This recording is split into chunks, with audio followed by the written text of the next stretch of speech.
Hello guys, magluluto tayo ngayon ng sinarsahang pork ribs. Ito yung ribs na gagamitin natin. Mayroon ding sibuyas at bawang. Igisa natin yung sibuyas. Isunod natin yung bawang. Ilagay na natin yung ribs. Pinakuluan ko na siya. Lagyan natin siya ng paminta.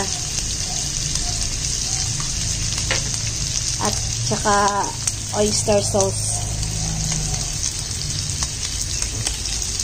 Lagyan natin siya ng konting toyo.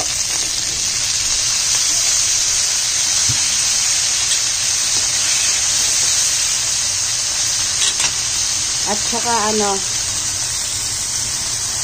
tomato sauce.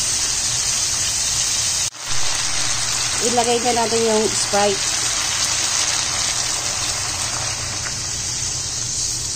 Lagyan din natin siya ng laurel, pampabango.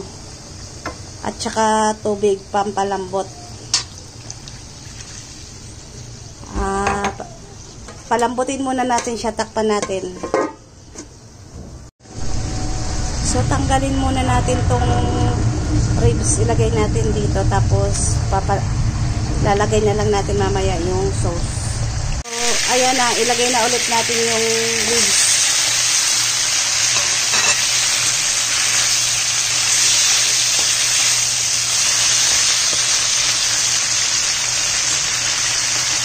Lagyan natin ng sauce konti.